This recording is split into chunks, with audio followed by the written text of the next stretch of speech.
braces, sweaty palms and pimples, a 13-year-old, no longer a child but not yet an adult, awkward and unsure, confident or brash, no matter how you perceive yourself, standing on a stage in front of everyone who was important in your life and reading biblical passages in an ancient language from an ancient scroll is daunting. No matter if you were the shy kid or the superstar, at that moment we become inspired by the significance of this pivotal event.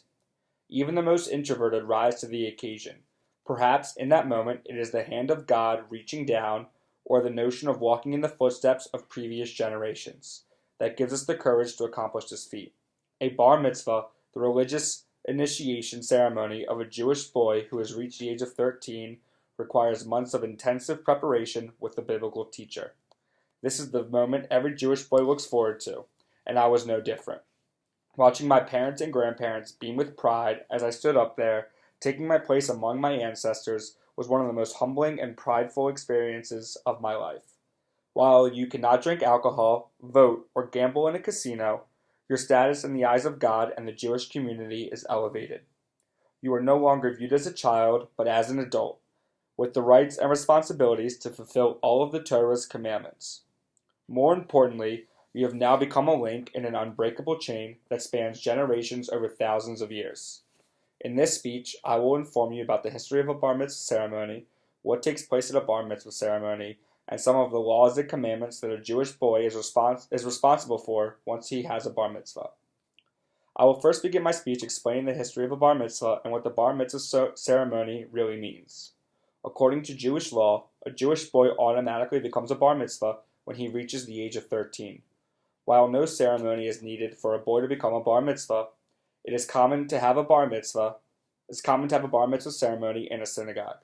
According to ReformedJudaism.org, around the 13th or 14th century, it became custom for boys to partake in a bar mitzvah ceremony to signify his place in Jewish manhood. And according to Rabbi Michael Hilton in his book, Bar Mitzvah: A History, the first bar mitzvah ceremony in a synagogue took place in northern France during the 13th century. According to Tracy Rich, author of the article Bar Mitzvah, Bat Mitzvah, and Confirmation, the word bar mitzvah literally means son of the commandment. The term bar mitzvah is usually used to denote a coming-of-age ceremony.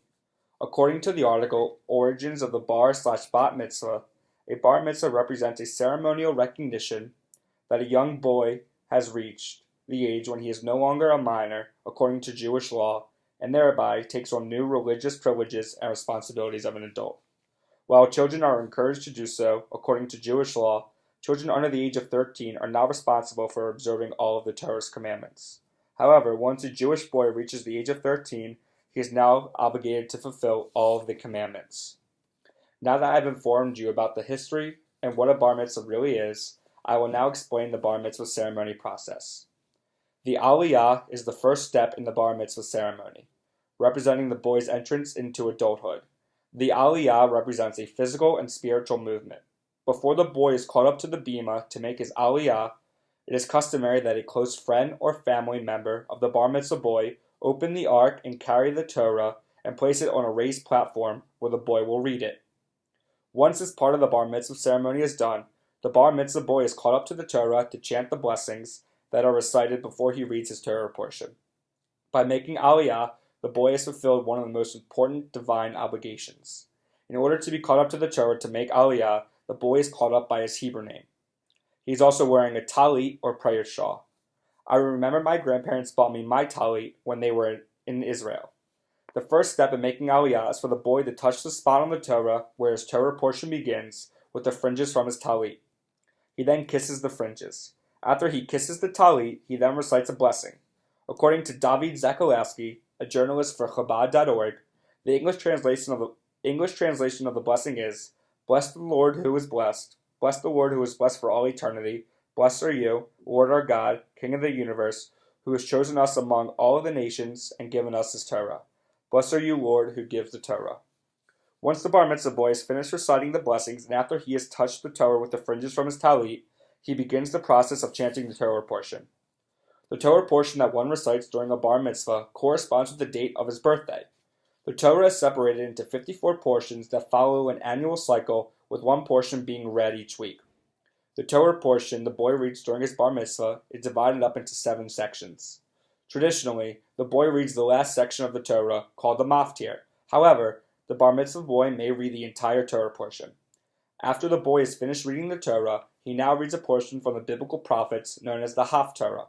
According to Rabbi Shrega Simmons, 2,000 years ago, during a period of oppression, Jewish people were not allowed to read a portion from the Torah, so they instead read a portion from the biblical prophets that matched that of the weekly Torah portion.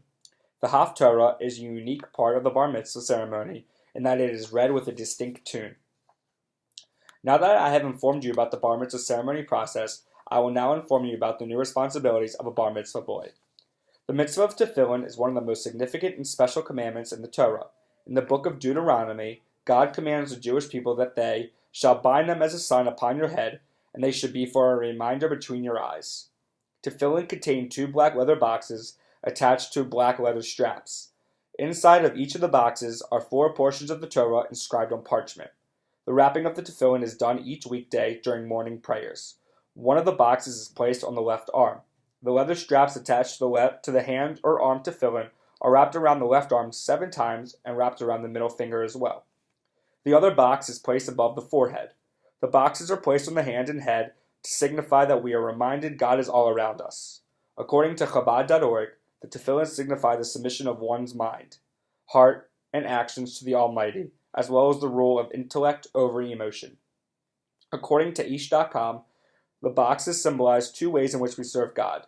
The head tefillin signifies thought, and the hand tefillin signifies action.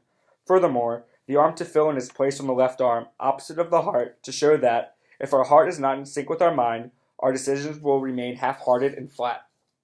In conclusion, I have spoken about the history of a bar mitzvah, as well as what takes place at the bar mitzvah ceremony. I also discussed the new laws and commandments that a bar mitzvah boy is responsible for once he becomes a bar mitzvah. The bar mitzvah ceremony is one of the most widely celebrated Jewish traditions, and it is a monumental moment in the life of a Jewish child. While a Jewish boy automatically becomes a bar mitzvah and is responsible for every commandment in the Torah once he reaches the age of 13, the bar mitzvah ceremony is a rewarding event.